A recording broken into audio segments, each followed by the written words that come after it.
Welcome to the Grief James podcast. My name is Sean Ram alongside Dr. Joshua Black. It's a beautiful day to podcast. And before we get started, I just want to give a shout out. I know Josh said I didn't shout out people recently. So shout out to all you who are listening in North America, Canada, all across the globe, our friends in Australia, Great Britain, Ireland, Africa, Asia, New Zealand. Shout out New Zealand. Don't forget Antarctica. Oh man, that'd be surprising. Very surprising. Maybe there's a researcher in Antarctica right now. They're also in a great place to be right now. But anyways, thank you for listening. We appreciate every download, every time you're listening to this podcast, and we hope it brings you something to your life as well. Joshua, anybody you want to shout out? I think you covered everyone. All right. Excellent. So let's get started. Let's introduce our first guest. Her name is Dr. Sharon Prentice, and she is a psychotherapist and spiritual counselor whose work focuses on helping patients process the grief of losing a loved one. Becoming Starlight is her memoir of healing from the devastating loss of her daughter and husband. She experienced a unique spiritual experience known as a shared death experience, which gave her a peek into foreverness and a sense of peace that was otherworldly. For more information, please visit SharonPrentice.com and follow the author on Facebook and Twitter. Sharon, welcome to the podcast. Thank you for having me. This is going to be fun. I can tell with you too. This is going to be fun. So I like that. It's good. And so I'm always curious about people's journeys to begin with. And looking at your bio, I wasn't sure which came first. So did you become a doctor first before the losses, or was it the losses shape your career choice? The losses shaped my career choices. Before these losses, I was just, one of those kids running around, not knowing which direction to go in, just kind of free falling all over the place. And these types of things really connect you with where you're supposed to be and which direction you're supposed to go in. Okay, so what were you doing before the losses? Playing. Playing. I was actually in college. I didn't want to be there. I actually went to college because my dad said, "You're going to college." So I went. He chose all of my classes for me. He chose things like geography and calculus and, all of those things that I could barely even spell, let alone want to sit in the classroom. So I really didn't want to be there. But I actually met my husband when I was in college. So in a way, it all kind of worked exactly the way it was supposed to, because I would have never met him had I not been in college and spent all of my time, not in the classroom, but across the street at a little bar called the King's Head Inn. And that's where I met my husband. So college was a good thing at that point. That's amazing. That's really good. Hey, we sometimes go to one place and find something else. So that's good that you found your husband. And was that the same husband that died later on? Yes, it was. It was. But the King's Head Inn was a place where every student eventually ended up. All the students, the professors, everybody. That's where we would go, whether we wanted to be in class or after class or on the weekends. The place was just, it was the college hangout. And Steve happened to come in there. He was in the military, so he should not have been there. It was during wartime. And, when college students were protesting everything known to mankind. And so the military and college students did not mix. And he came in there with two of his friends in their full dress uniform because they had been to some formal thing. And when they walked in, the whole place just kind of stopped and stared, wondering what in the world are these guys doing here? And that became really a staring contest between he and I, and we were married 3 months later. Oh, wow. That's quick. Yeah, it was. It was one of those things where you just knew. I don't know how to explain it. It's just, you just knew. And it was wild. I should say he knew before I did, because he actually had to hunt me down because I gave him the wrong phone number. I didn't want my friends to know that I was going to go out with a military guy, So I didn't give him my right name. I gave him a fake phone number. And he kept going back to the end. I did. He kept going back to the end to find me, and he finally found one of my friends that he recognized, and they gave him all the right info, and he went to my house and met my dad and shook my dad's hand and said, "Hello, sir. My name is Steve, and I'm going to marry your daughter." And my dad's response was, "Well, good luck with that, son." So that's the way it all started. That's fascinating. That's an amazing story. Yeah, it was. Hey, when you're young and you don't really have too many responsibilities at the time, even if you did, you wouldn't recognize them. You just kind of go with where your soul leads you to go. Right. And so that's what happened. And so how did that all turn out? So what was that relationship like? Because you jumped in right away. And so I'm guessing after that 3 months when you got married, you really learned a lot about each other. Yeah, we did. He actually was exactly what I expected him to be. Um, he was very much like my dad, who was also a military career guy, and so nothing was really a big surprise. He was what I expected him to be, and I was what he expected me to be, and our life was very exciting, always on the move. Like I said, he was military, and we were transferred. Um, right away, he got orders to go to Great Lakes Naval Station out in Chicago. Within days, matter of fact, we had to move our wedding up because the Navy said, "Whoops, guess what? You're being transferred." So we moved the wedding up a couple of months. Instead of it being 6 months before we got married, it was 3, because he had to leave. So we were married one day, and we didn't even have honeymoon. The next day, we were in the car going to Chicago from Virginia, and it was just this constant. Everything was new. Everything was exciting. When you're 20 years old, everything is new and everything is exciting, and we just fit together. We really fit together perfectly. It was the right move at the time. It really was.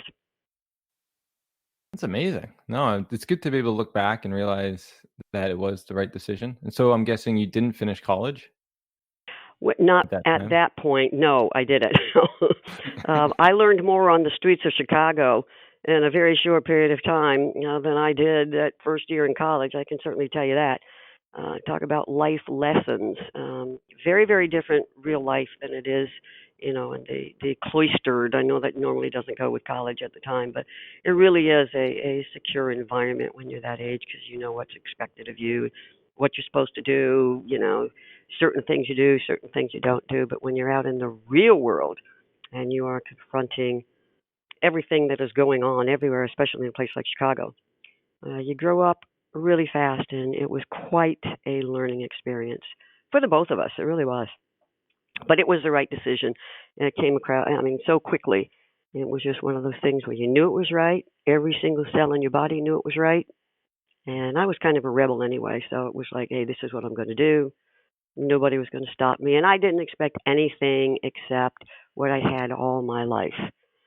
Just I had been a very privileged little girl. I had the best parents known to mankind. Both of them were very supportive and very loving, and everything was kind of handed to me on a silver platter, and it was great. I never had to face any type of grief or despair or any of the things that a lot of kids face growing up. I never had any of that, so I just expected that to continue after we got married. So I had absolutely no reserves, no wherewithal, no nothing to deal what was going to be coming my way.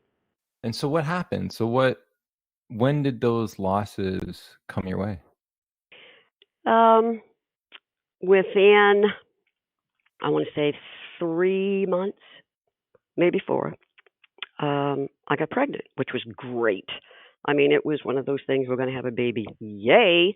You know, there was never any, oh my God, this is going to ruin everything or whatever. It was one of the most amazing moments ever when the doctor called and said, guess what?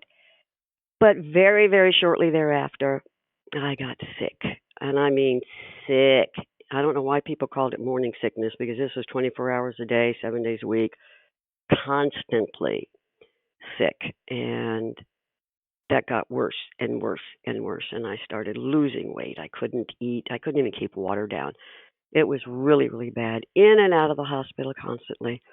The doctors actually told me that I should probably terminate the pregnancy. And, back then, they didn't tell you that, but they said you should probably terminate this because it's going to kill you. And I'm like, yeah, no way in hell was that going to happen. So I kept going and I kept going, and I'm getting sicker and sicker and sicker, and the baby wasn't growing the way she was supposed to be growing.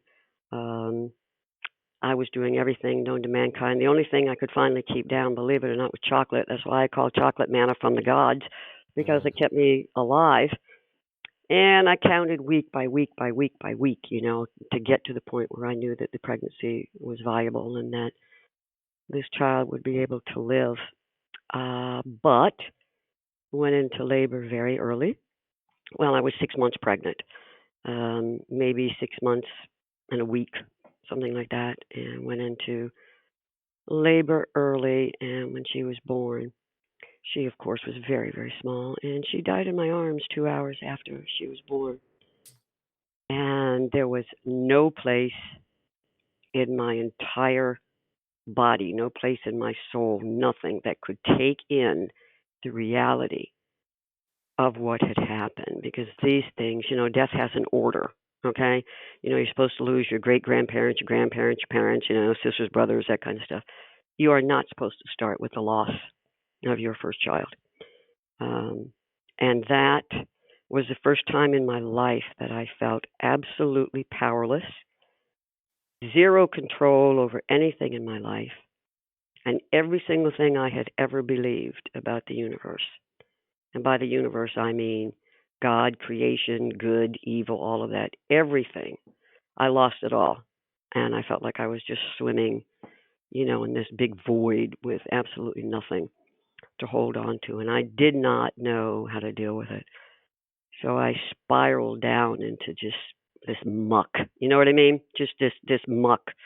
And I could not pull myself out of that.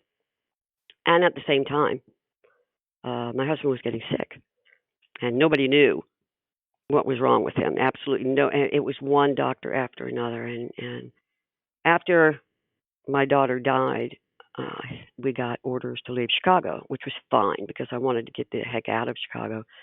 It meant nothing but pain and grief, and leaving my daughter there also meant leaving a lot of me there. You know what I mean? It was one of those things where if I left, I was going to leave most of me with her in that ground. It was one of these. It wasn't very logical, but it was a purely emotional thing. But he got orders. We moved to San Diego. He was going to go to SEER training. He was getting ready to go off to war. And SEER training is that survival, evasion, resistance, escape. It's what they put SEALs, and things, that type of training, and the people who are going to be out in country where where they could be captured, and what to do with all that kind of mess. And he was getting very sick there. Nobody knew what was going on. Anyway, to make a long story short, he died. Another person that died in my arms, and it was, I can't even begin to tell you all of the things that went into his death. It's a long story, but at the time of his death, there really wasn't anything left of me either. Losing my daughter, losing him. The only thing that kept me alive was I had a little boy, and I knew that I could not die because I had this little boy that I had to take care of. And that's where the shared death experience comes in, because at the moment of Steve's death, a shared death experience, I don't know if your listeners or even know exactly what it is. It's pretty much exactly the same as a near-death experience, except the person having that experience is just kind of taken along. I call it a glimpse into, what happens after physical death. Okay. I was I don't know whether this was because Steve, when he got to where he was, said to God or creation or whatever, he found, said, you better throw her a bone, because if you don't, she's going to die. It was one of those things. So I went on this amazing, amazing journey, a spiritual journey that changed my entire life, everything about me, everything I believed about the universe, everything I believed about God, everything I believed about me. It all changed, and that is when I knew exactly what I had to do, and that's why I do what I do today. Long story, I know. Yeah, it's there's so much in there. And especially Yeah, to go back to your first loss of your daughter. yeah, Like, you fought so hard for her. Like, you're I just did. eating chocolate. You know, like, when people said, you should terminate, you're like, "No." And that fight, like, I can only imagine then after she was born to then have to suffer that loss. It's like that hopelessness would be so huge, as you're saying, because you fought so long and you went through so much for her, for her to die. How That did was that was the most. Even today, there are times when I am inconsolable about that because it's every once in a while I will just forget everything I know and everything I've learned and everything I believe, and I will still find myself back in that moment, um, feeling her last breath, and that is something that really there aren't even any words, to describe that. And you're right, right before she died, after she was born, you do all the things that everybody does. You beg, you bargain, you plead with this God you think you know, and you're willing to give up your own life, to take me, don't take her. I mean, you go through all of that type of bargaining, and then when none of it works, and you realize that you weren't being heard, or you think you weren't being heard, I discovered that what it was I was begging and bargaining with didn't exist. Anyway, my version of God at that moment was what you learned. What you learn when you're a kid. It was, the Charlton Heston and Ten Commandments. That look, that guy sitting up above the clouds. Him. That's who I was bargaining with, and that's who I was pleading with, and that does not exist. But I did not know that at the time. And so that's a good word. The hopelessness and the despair is beyond anything that can even be explained. So you're right. That changed me from a, free flowing, hey, whatever person into somebody that was pretty negative and lived in a lot of pain and anguish and a lot of despair for a long time. and how did Steve deal with it all? And then how did your relationship suffer from that? It did suffer. Nobody could console me. I was one angry person, and he was feeling all the same things that I was feeling. But when you get into these type of grief situations, you don't really say the things you want to say, and you don't really, express yourself the way you need to express yourself because you're trying to console someone else. You're trying to protect someone else. So instead of him telling me how he really felt, it was always, those things that people say when they don't know what else to say. Oh, honey, it's going to be okay. Everything's going to be fine. These types of things. That really wasn't what he wanted to say. He wanted to say the same things that I was feeling, but he thought he was going to be protecting me. And so I just clammed up. I just shut up because I thought, well, he didn't want to hear what I have to say either. Plus, I wanted to protect him. I didn't want to add more grief onto him. So we became very alienated from each other and very quiet with each other. And we didn't talk about the things we really wanted to talk about. I can remember laying in bed at night, facing opposite directions, from each other and wanting so badly just to reach out and hold each other. And yet the resentment that I felt toward him for not telling me how he really felt, and the anger that I had at no one being able to explain to me why this happened. That hurt us for quite a while. It really did. It hurt us until I realized that my alienating myself from him, instead of helping him, it was adding more to his pain and to his feelings of grief and despair. Because then I added rejection.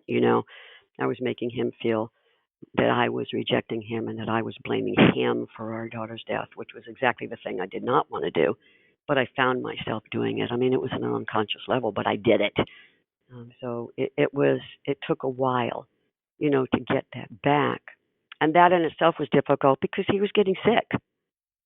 So I was dealing with all of this, grief from my daughter and not understanding anything about life, and then seeing him get sick and not understanding that. So it was a whirlwind, just a whirlwind of emotions that just kicked my butt every day. And it was hard. It was really, really difficult to get through that. I needed a lot of solitude. I did. I needed a lot of solitude. I needed a lot of quiet time. And I did not in any way whatsoever want to be around a child anywhere.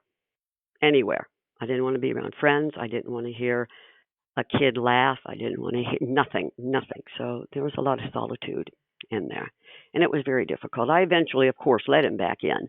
And that was a moment between us that I will never, ever forget.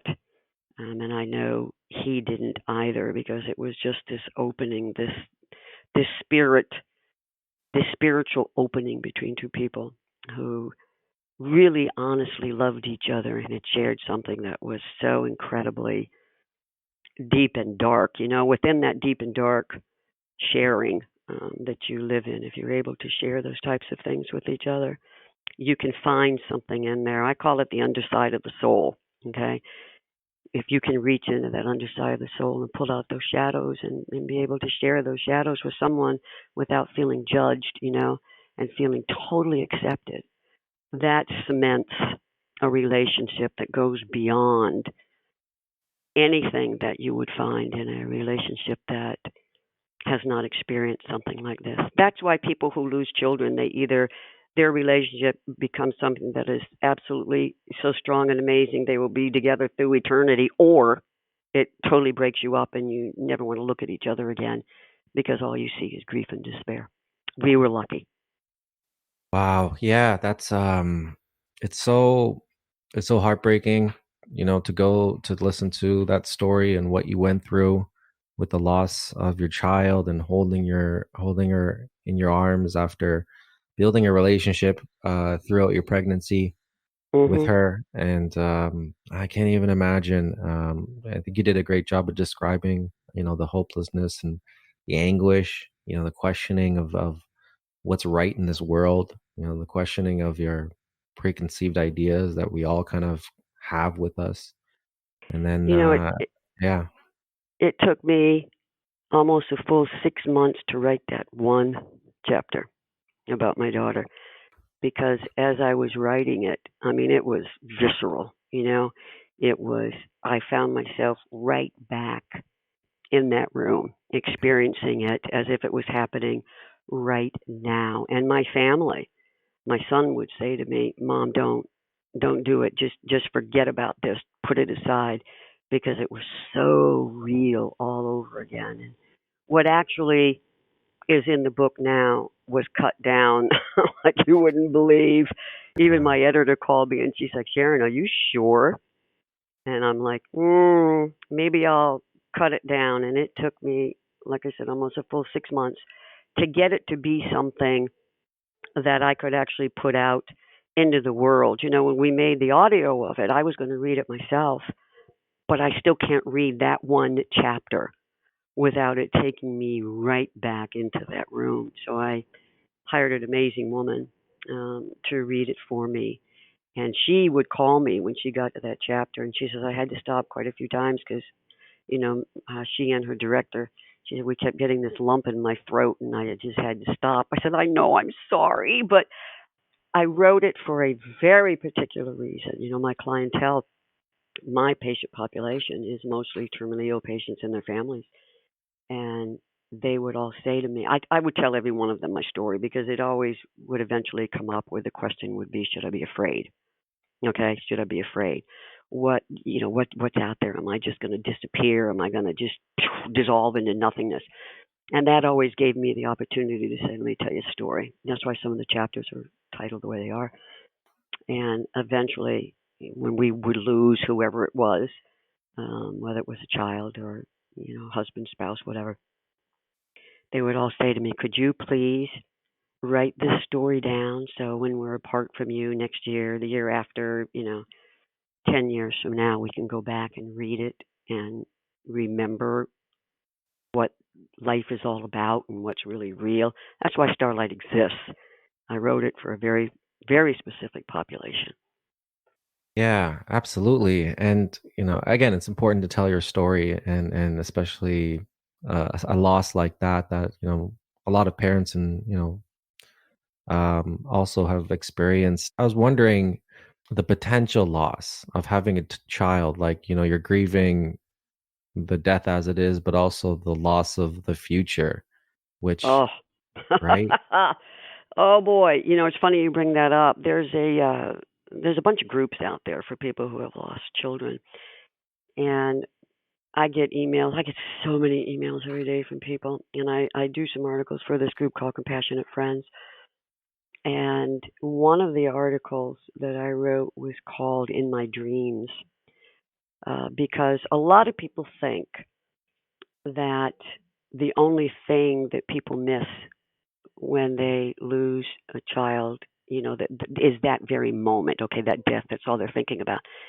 But one of the things that we deal with on a daily basis is all the firsts that we would miss, and that's what that one particular item was. Because I started having really lucid dreams after my daughter died, and that's why the title of that article was "In Our Dreams." And I said we meet in our dreams, and in our dreams, it went from the time she was a little girl, to having breakfast together and wanting to go out and play, all the way up to the moment when she would have been married and the type of gown she would have had on. And, it was all of these things that I missed with her.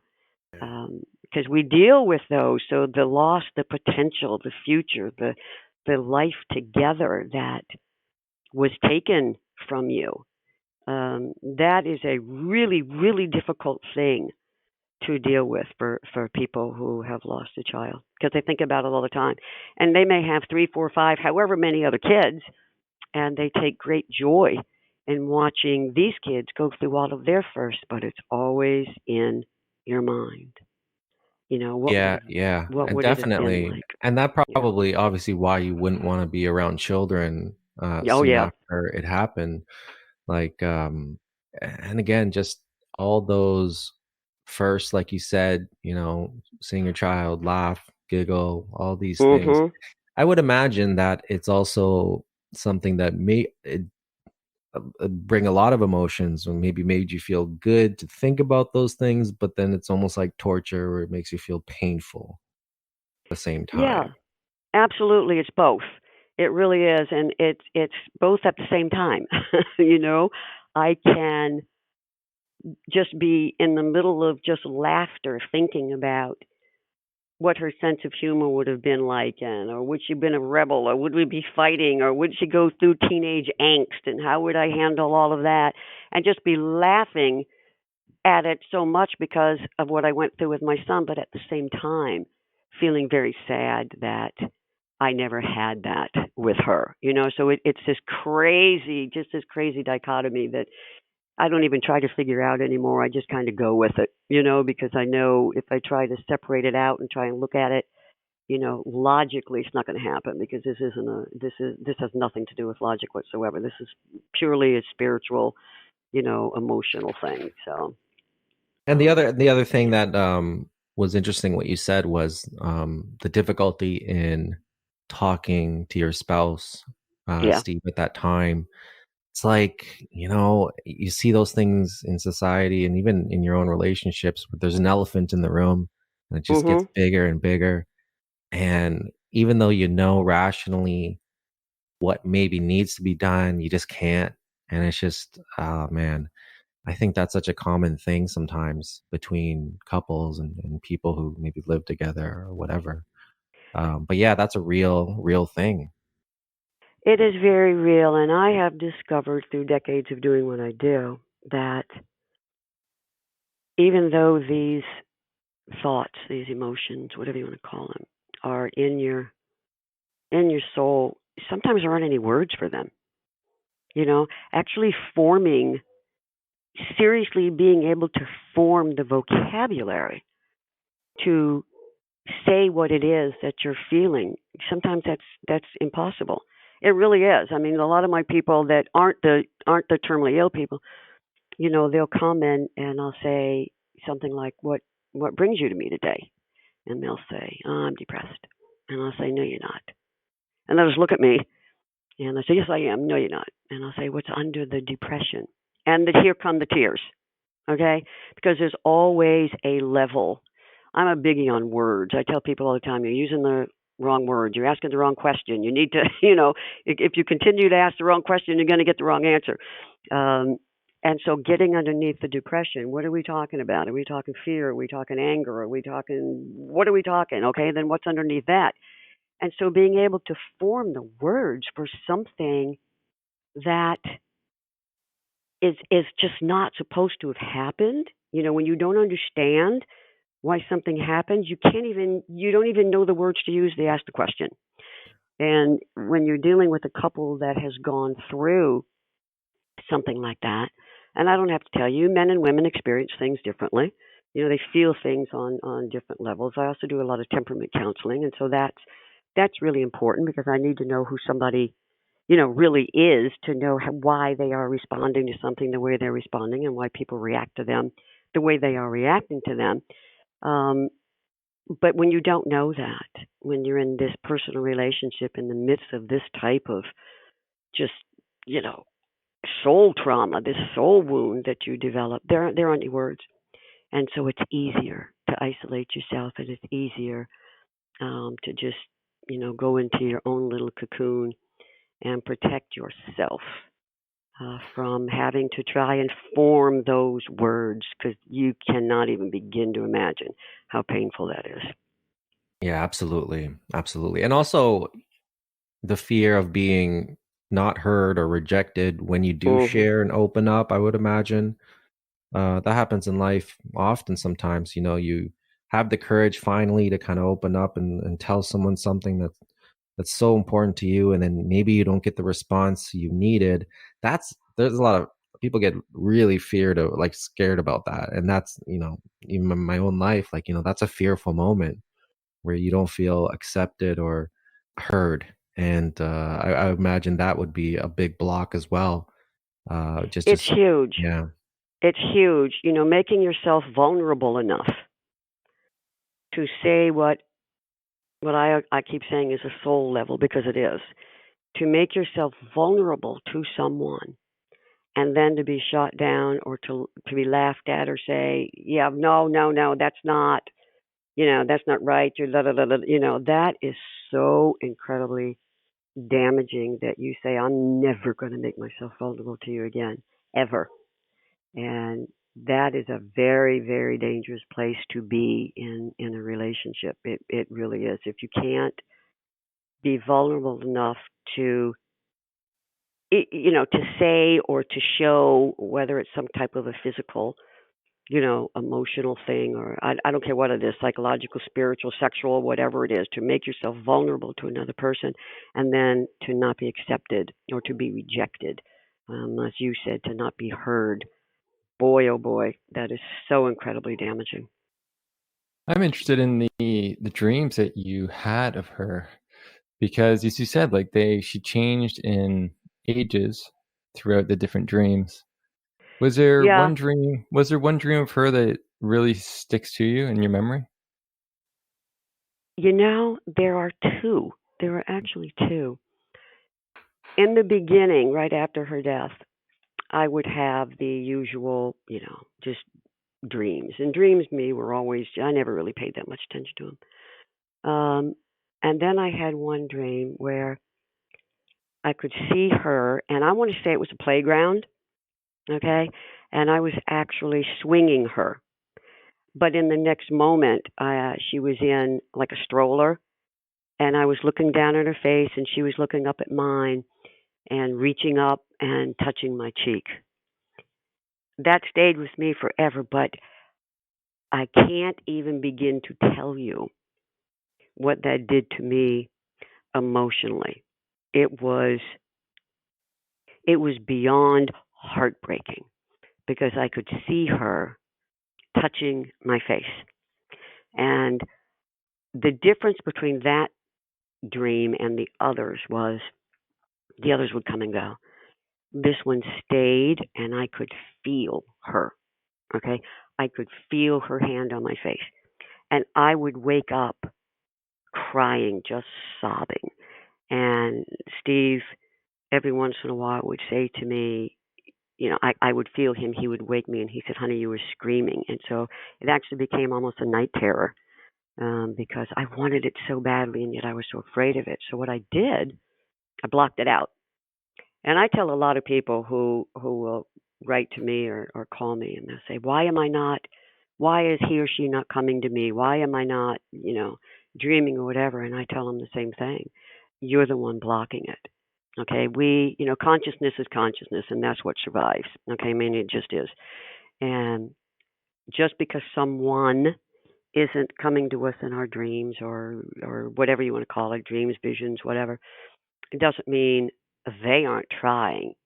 It's meaning we are doing the separating and we are doing the blocking. So that's what I did with her.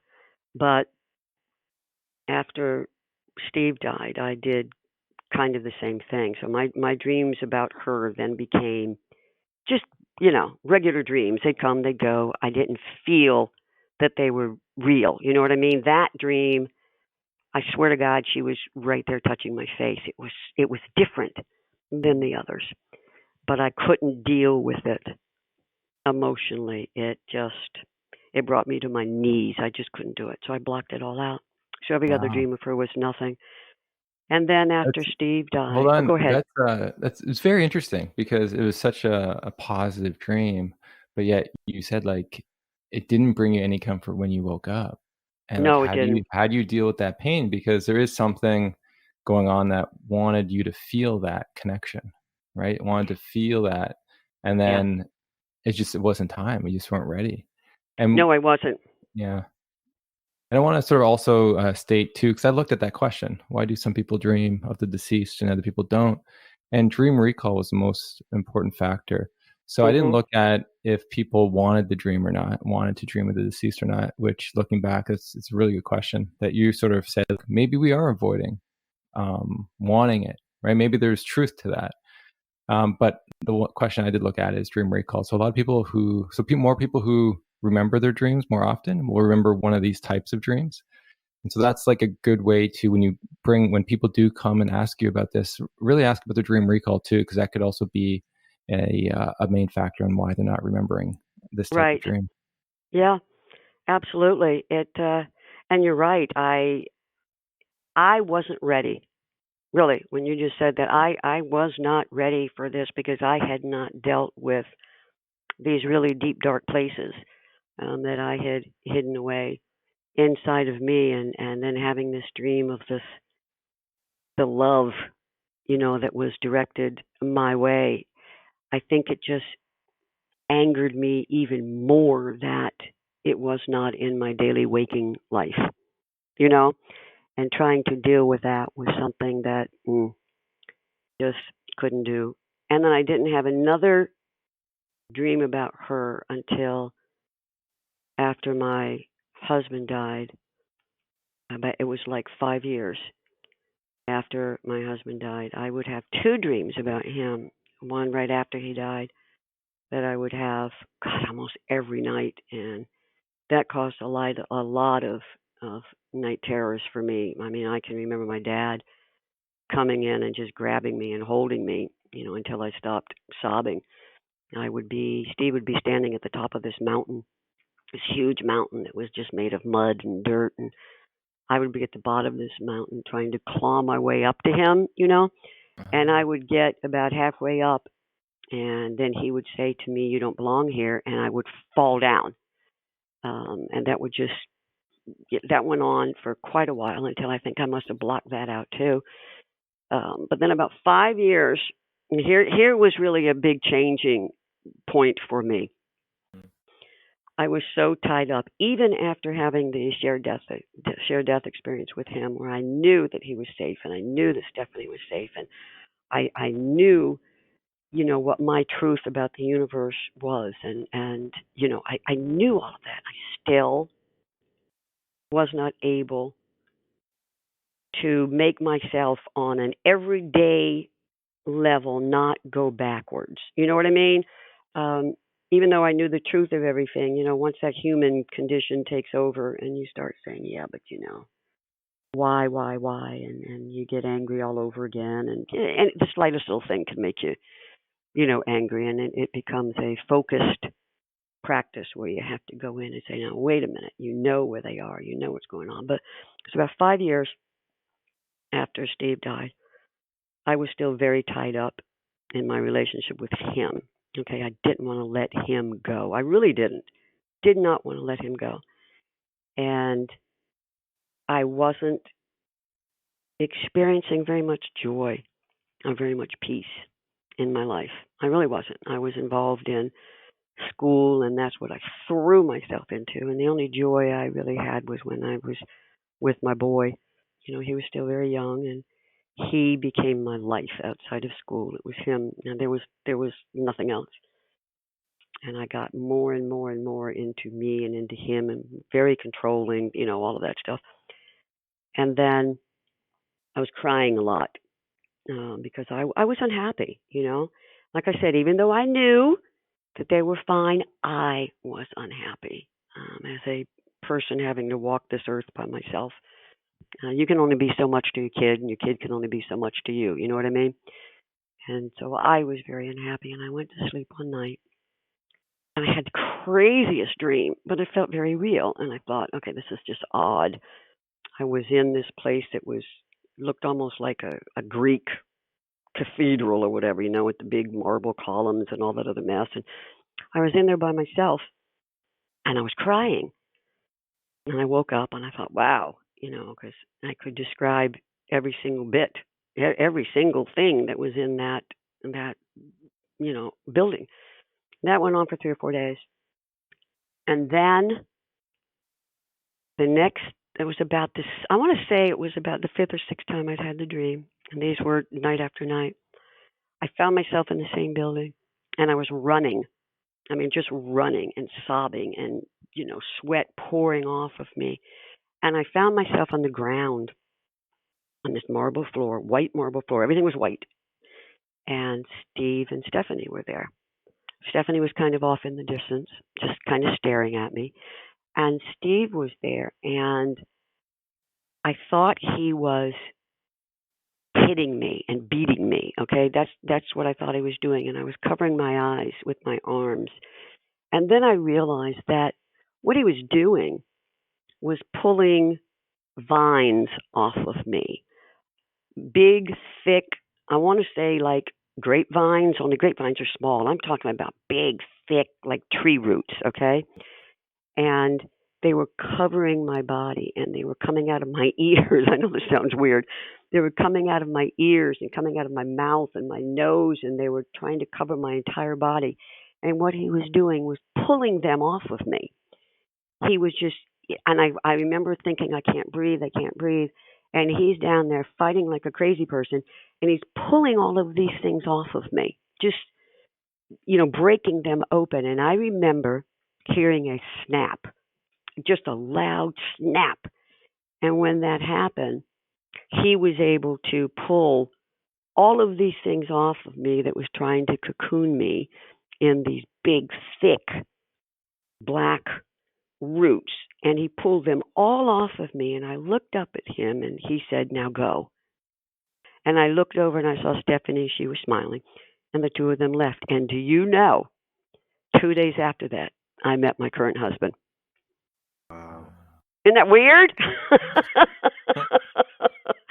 Isn't that weird? And then I never had that dream again. But I've thought about that so often, and I have told myself that was Steve's way of telling me, I'm going to release you now. You go, you live, you be happy, we're fine. That's exactly what I think that entire dream meant, because I was suffocating. I was suffocating, and I was suffocating my own life. And after that dream, I was able to just open up and live and be joyful and happy. And like I said, I met my current husband. Wow, yeah, that's such a powerful image of what was going on and the grief and how like the whole picture of it all. And so when you woke up, did you feel different than when you went I to bed? did. I did. I wasn't crying. I lived with my parents because after Steve died, my son and I moved back to be with them because there was just no way I wanted to be on my own. Plus, I knew I was going to be, going back to school. And that every other dream I'd ever had, I would wake up and I'd either be crying or my mom or my dad would wake me up, because I was sobbing or screaming or doing whatever, and they all seemed like night terrors. But from this one, the first 4 or 5 times I had it, it was like, that is so weird. I'm like, what in the world? And it was frightening. Okay, but it wasn't to the point where I would be, waking up screaming or crying or whatever, but it was frightening. I didn't understand what it was. There was a lot of fear involved in that dream. But after the last time I had it, I never had it anymore. And it was like a total change in me. Matter of fact, it changed even the way I was going to school because I was in medical school. And from that dream, I'm going, wait a minute. I don't need to be in medical school. I don't want to be the pill popper. So I left. I transferred over to graduate school in psychology because I wanted to learn. I'm a forever student. I mean, I'm constantly, taking courses and everything you can think of. I wanted to learn about dream analysis. I wanted to learn about spiritual counseling. I wanted to learn about all of these things that, all of these people talk about all the time. And I talked to monks and priests and ministers and everybody you can even think of to try and figure all of this out and changed my life. That dream just kind of opened me up and really just put me back into living. And like I said, I met my husband, who turned out to be one of the best stepfathers in the world. People don't even realize that he's a stepfather to my son because they are so incredibly close. And it was almost just like life just started all over again. And a lot of that pain and hurt and despair and all of that just kind of went away, and I didn't isolate myself anymore, and I was able to start talking about things and getting back out there again. So I think when he said, now go, I kind of knew exactly what he meant. you know Well, I am so amazed on how powerful that dream was for you to not only uplift your spirits, do some grief work, but also shift your focus in life. And the timing was impeccable for you to It was. then 2 days later, then you meet sort of the next person that's going to help open your heart and feel the joy. So I think that is phenomenal. And I'm always amazed when I hear these stories because as much as I hear them, you're just like, what? I'm still sit in the mystery of it all. Because even though I Yeah. research this stuff, I don't understand this stuff because it can be so powerful. Because that's what happened to me, complete change in the sense of who I was before going to bed to after. And, I just sort of marvel in these powerful stories. So, wow, good. Thank you so much for sharing and coming on the podcast to talk about that because, people need to hear about this stuff, even though if they haven't had it themselves, hopefully it can be just empowering in their own lives because of the lessons and stuff that it gave you. Well, I think just about everybody, and I tell this to everyone if they ask, I do not believe there's a person on this planet that has not had some type of spiritual experience or some type of dream that was really real. It's just they don't know how to look at it, or they may not be open to it, or it may scare them like it did me in the beginning, or they don't want to be, told you're psycho, I'm going to put you away or put you on medication, or they don't know what it is. I honestly believe so many people have these because I believe that our consciousness is what, this is all about. And I know it sounds so cliche to say love never dies. Love is one of these spiritual things, and it doesn't ever die. And I believe we are always in contact with the people that we love and we've lost. And, we just can't, we haven't figured out how to see that yet, on a level that I do believe we are capable of seeing. But I think one consciousness reaches out to the other, and we just have to be open enough to see it and try to understand it. I mean, of course, it's a mystery. It always will be. We're not supposed to understand everything. The best we can do is look at it and accept it and fit it into our lives the best way we can fit it into our lives. Yeah, that's amazing, and it's a this has been a real great story for everybody to listen to, for me to listen to, because it gives people hope, it gives encouragement. If there are people right now, probably, definitely who are in that boat and in feeling those emotions, just like, after you lost your daughter and how you felt hmm hopelessness. And, as people, we reach out, we try to figure this out, we try to make sense of it, but sometimes we can't. And, we reach out to friends and family and people outside, and sometimes they can't help. And it's good to hear that, there was something that was able to change things for you. And, it was a series of dreams that kind of helped guide you hmm and give you that hope and that glimmer in a time when you're, again, there are people right now who are thinking about killing themselves, and there are people who have gone through, traumas in their life, and they just can't, they're stuck. And, it's just encouraging to know that there are places and there are mechanisms and things that maybe we don't understand, just like you said, but they're at work, and just, give it a chance, and just give it one more day or whatever it is. Yeah, giving it that one more day, and for me, seriously, I do tell my patients this too, and anybody who wants to listen, that for me, the thing that helped me was learning what surrender means.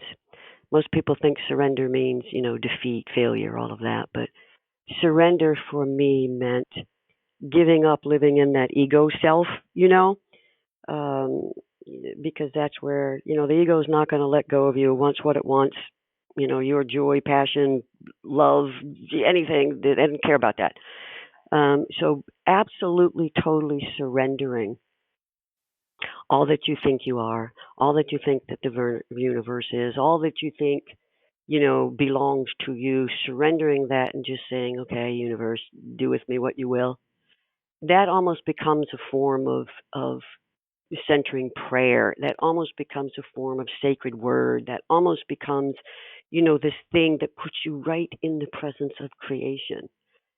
Giving up all of those labels and things that have been thrust on you for your whole life and just saying, okay, here I am, and just be. There's so many answers in that stillness and in that surrender that can absolutely change your life. Yeah, I agree. There's something about just being with the truth of what is Mhm. and not avoiding, just sitting with it. And there's a surrender there because you're not trying to fight it away and you're Right. not trying to run away from it. You're sitting with it. Yep. And that in itself is the hardest thing that I've, in my journey too, been learning how to do more and more of. Oh, it It's is just hard. surrender. It's Yeah. so incredibly hard. It sounds so easy to say. A really good friend of mine, a mentor of mine, he's actually a priest. He's a Augustinian, and he said to me one time, because I talk to him about this all the time. He said to me, Sharon, one of the hardest prayers to pray is "Your will, not mine." And I said, "Boy, are you not kidding? Because your will, not mine." I always want to add the "but." I would really like, you know. Um, but surrendering yourself, like you just said, just into the stillness, that is, oh, that is so difficult to do. Well, the truth is ugly, right? Yeah, Ken, I want to hear your story. You have me so curious about your story. Well, I you got to don't start know a your pot. story. Well, what you have to do? You have to start a podcast and invite me on. I will do that. I will do that. I write a column for Thrive Global, Ariana Huffington's thing. So I'm going to interview you because you just have me so curious now about your story. I want to know what it is. So when this is over, you got to send me an email or something because I'm going to reach out to you and say, all right, here we go.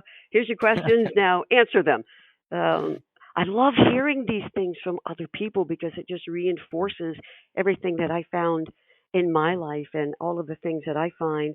I've been with so many people, they lay dying, and the wisdom that comes out of these people, the things that they say, the things that they see. It just really reinforces what I believe about, soul speak and this soul woundedness and the consciousness never leaving and communicating the things that we need to hear. It's not just this fanciful thinking. I mean, this is real stuff. This is real deal stuff, you know? Yeah, I hear you.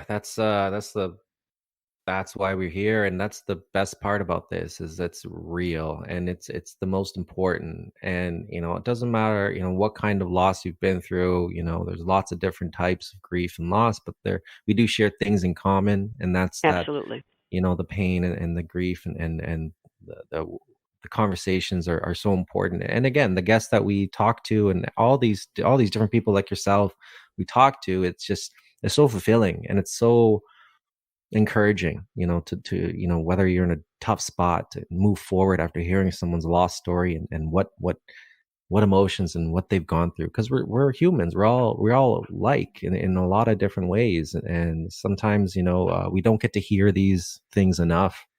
But when you do get a chance to talk to someone like you and hear your story and hear about how you've overcame and risen up from a lot of depth in your life, I think that's it's so encouraging, and it just makes us feel connected. Well, there is a place beyond hopelessness. There's a place beyond despair, and there isn't any really word for what that is. And when people go into that space and they don't even have a word for what it is, that's where you're going to see a lot of suicides, and you're going to see a lot of, the why am I even here, and people that are never able to get up off their knees. I was that way. And I think that's one of the reasons why I was granted the experience I was granted. And I think that's one of the reasons why these dreams came to me. You hear these stories about, people being saved by someone that they loved, and lost, just, things that are absolutely miraculous. And I do believe those things exist. So for your people that, you talk to, if you're just letting them know, and this is what I do, is I just let them know that there are places that the human spirit can go to that are so empty and so lonely.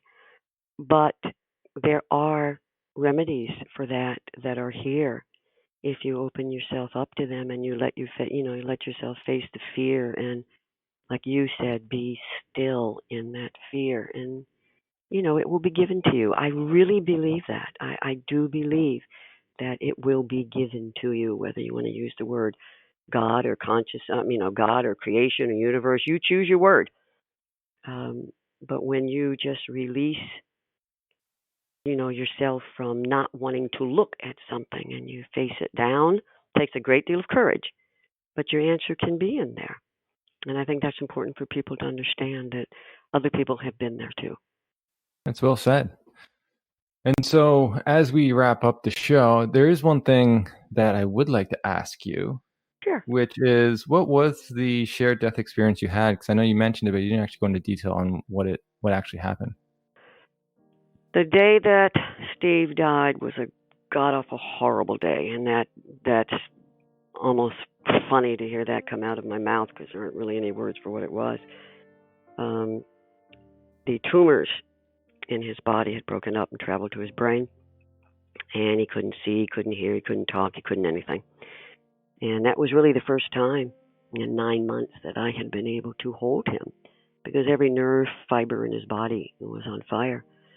And I actually crawled up in the bed behind him and just held him in my arms, went to sleep with him, and didn't want to. That going to sleep was my way of denying the entire situation. It wasn't going to happen. Anyway, long story short, that night at about 10:30, our oncologist, my parents and the oncologist and the private duty nurse I hired were all in the room with me, and my oncologist, who'd become a good friend by then, asked me if I would please get up so he could check Steve's vitals and stuff like that. And I said, yeah, sure. So I went in the bathroom to get a drink and realized I looked in the mirror and I'm like, who is that gray old woman? Because that's I looked at myself and I didn't even recognize me. It was, a long time living in the hospital. So while I'm in there, I hear the doctor just yell. And what he yelled, I won't say. He really shouldn't use those words on any kind of a radio podcast. And so I went running out of the room and rounded the corner, almost fell on my butt, because those floors, they wax those linoleum floors so many times, they're slippery. And I rounded the corner, and what had happened was Steve was actually rolled over, which was medically impossible, but he had. And I went to the side of his bed. He had rolled over onto his right side. So I went over to the right side of the bed, and I kind of squatted down so that we were nose to nose, okay? I mean, we were right there. And his eyes were open. And my oncologist, of course, was all over him because this was a medical impossibility. This should not have been happening. And I looked at him, and I could tell he saw me, okay? Which, again, he had been blinded when these tumors went to his brain. But I knew he could see me. You know when you look at somebody and you can see light in their eyes and you know they see you? Well, that's what I saw.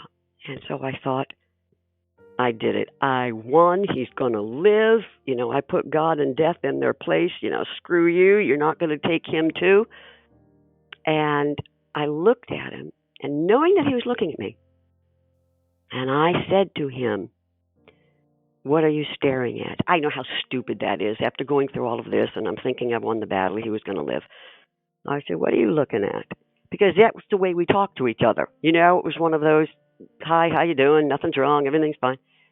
And he spoke to me, which, again, everybody in the room just gasped. I thought my mom was just going to fall out. And he looked at me and he said, I just want to remember. I'll never forget those words. And when he said that, everyone in the room just kind of gasped. You know that, that you do when something is so unexpected. And when I did that, he breathed out. I breathed in. And I did not realize until I kind of opened my eyes full to look back at him again. His eyes had gone dark, and I knew that he had died. But at the same moment, I knew that I had breathed in his last breath. And when I realized that, I just fell to the floor. Now, this sounds like it took minutes and minutes and minutes, but this was just seconds. And I just fell to the floor, and my doctor and my dad, my mom, the nurse were all standing there watching this, thinking this didn't just happen. But then I stood up, and I have said, ever since this happened, that I stood up by means that I wasn't powering myself. Something else had powered me, and it was the ceiling started turning into mist, and the floor started to disappear. Even though I knew I was standing on it, I knew I was in the same room, and there was a big picture window on the right side, facing the direction that Steve was in, and that window just got bigger and bigger and bigger, and I saw the stars. And that's why the book's called Becoming Starlight. It was as if billions of stars were all of a sudden coming into that room. I saw each and every single star, very unique. Every one of them I saw unique in and of itself, but it was also one great big monstrous light. But the different thing about it was I felt a presence, inside these stars, inside this light. And I got to tell you, I went toward that just as fast and furiously as I could. There was no fear, there was no nothing, and I wanted to go in to that light because I felt this incredible peace, just beyond peace. I've never been able to find the right words for it. And if you can imagine yourself going through every negative emotion that a human can possibly experience, and then going through every positive emotion, all the joy, the peace, the love, the you name it, and coming to a point where you didn't feel anything, where you were almost numb, but that feeling was one of a completeness. That's what was inside those stars. And standing right there in front of me was Steve. Standing right in front of me. I knew he was fine. He looked like his old self. Steve was a big guy, 6'4", 200 pounds when he got sick. And when he died, he didn't even weigh 90 pounds. He'd just been eaten alive. But there he was standing in front of me, well, happy, joyful, smiling at me. And I just knew that he was fine. And we stood there like that, just kind of staring at each other, And I said to him, I can see you. He didn't speak back, but I knew it was him. Now, whether this was a physical thing or something that I saw with some type of spiritual sense inside of me, I could not tell you. But it was him, and eventually the smile started to fade, and he started to walk away. And inside my being, it didn't matter that he was going. I didn't feel the need to say goodbye, because I knew where he was going. Number one, I wasn't going to be allowed to go because I didn't have any place there. Sort of like in my dream where he kept saying, you don't belong here. And I knew he was going to go be with our daughter. And the sense of peace that came over me, knowing that he had not just dissolved into nothingness, that my daughter was there waiting for him, and that I would be there with them eventually, that absolutely changed everything about what I believed about the universe. And that's where I found my truth, because the place I went to, that's why in the book is called That Place instead of heaven. I don't say heaven, because as soon as you say heaven, somebody gets these visions in their heads of what they were taught when they were kids. When you say the word heaven, people think of, all the stories. As humans, we need those visual stories, that we can see. So we think, oh, that's what heaven looks like. That isn't at all what I found. So that's why I don't call it heaven. And as far as God is concerned, my Charlton Heston thing went, right out the window, because it was the most, and it was personal, by the way. It was very personal. A lot of people say it's an impersonal God, right? No. This is personal. I was the one. Me. I was being taken care of. I was being loved beyond any condition. I never use the words unconditional love either, because that right now is kind of foolish. I don't believe any human being on the planet can actually offer someone unconditional love, even our children who we would stand in front of a truck for.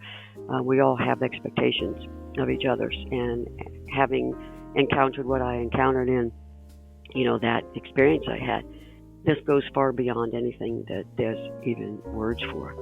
So that was this, I was given this peek, given this peek into what's out there. Totally changed my entire spiritual life. Totally changed it. Wow, that's so cool. I really like that experience. What did the people around you say when you came out of it? Did they just say you were just standing there? Well, it was very interesting. The oncologist was scared for me. He thought I was dying. And he actually was listening to my heart rate, which dropped really low. And he really thought that I was going to die too. My mom was so scared that she actually passed out. And so my dad was trying to, take care of her. Everybody in the room knew something was happening. I was breathing, but my blood pressure slowed down to absolutely nothing. My heart rate was absolutely nothing. I was there, but I wasn't there. It was almost like I want to call it a semi-comatose state, and yet they could tell from what I was doing and the way I was moving my body that I was fine, but physiologically, I wasn't. And what happened after this was over, eventually, I wanted to stay there, okay? I really did. I wanted to stay in that place. But eventually, I could feel myself, having to leave, okay? And once again, it sounds like I'm talking about something that took, 15 minutes to come back, but actually it was 45 minutes before I realized that people were around me again and all that kind of stuff. It was 44 and a half minutes. My dad timed it. And the weird thing was, the first thing out of my mouth, and this got my in-laws so angry at me because they were there too. The first thing that came out of my mouth I said, that is the most awesome experience I've ever had. Well, if you look at it from their point of view, I was saying that the death of their son was the most awesome experience I'd ever had. They didn't understand it because they took it totally out of context because they didn't have any idea until I explained, everything that had happened. But it was strange and it was wonderful and it was absolutely magnificent and it was weird and it was all of those things all together. And it set me on the path to doing an awful lot of research and changing what I was going to do with my life. That's fascinating. I love it. I love it. And I'm glad you were able to have that experience and then be able to share it with others moving forward and writing this book.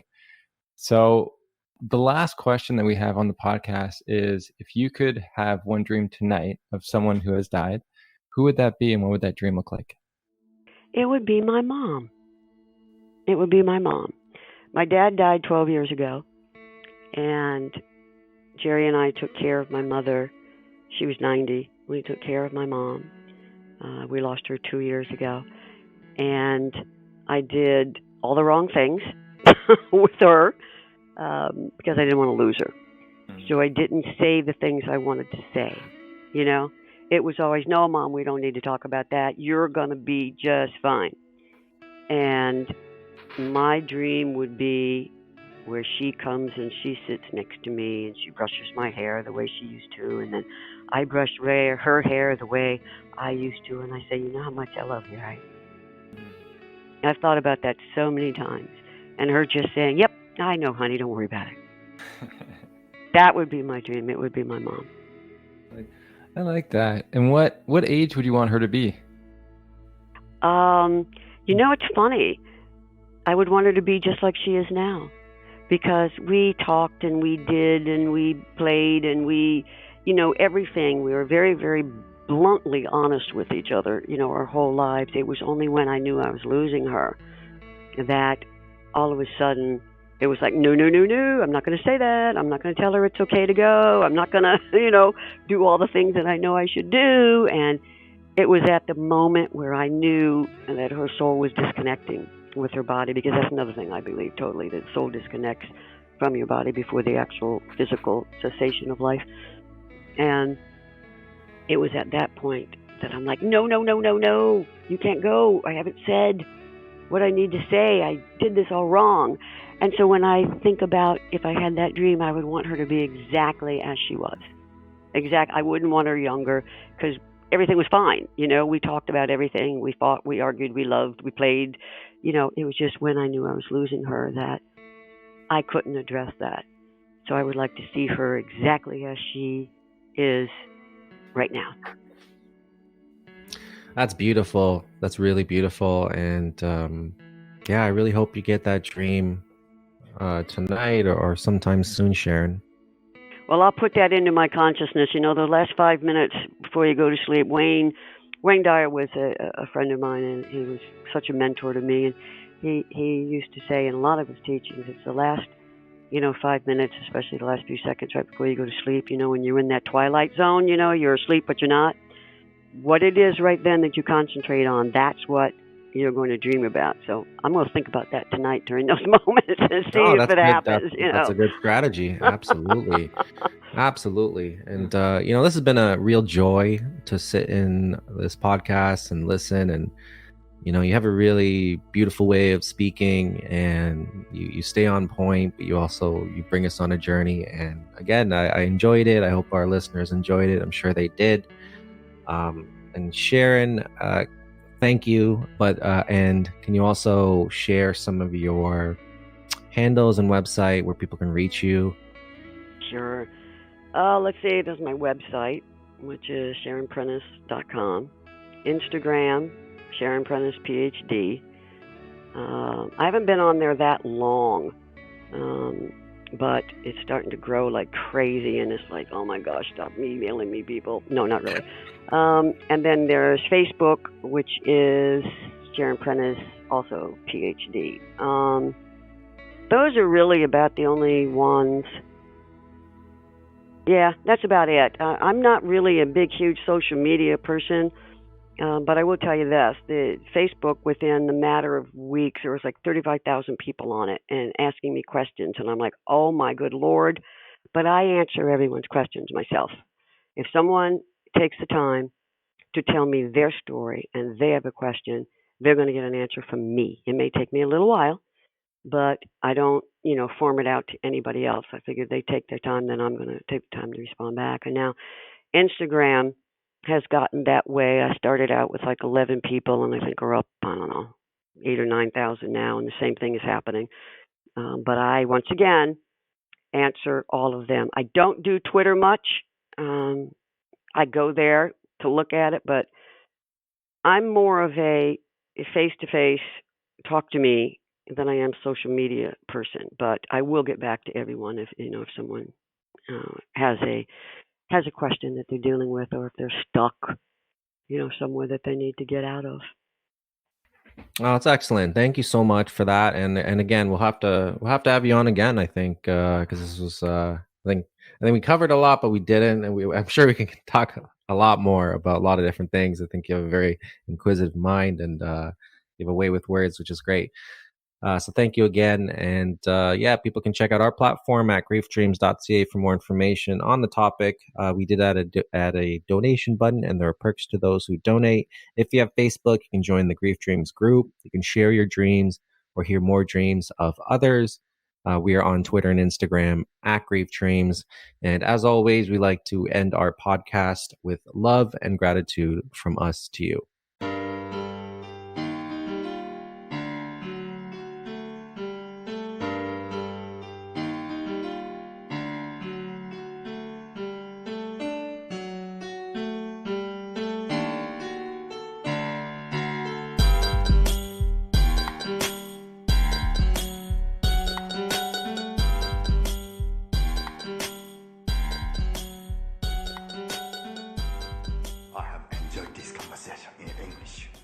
I have questions.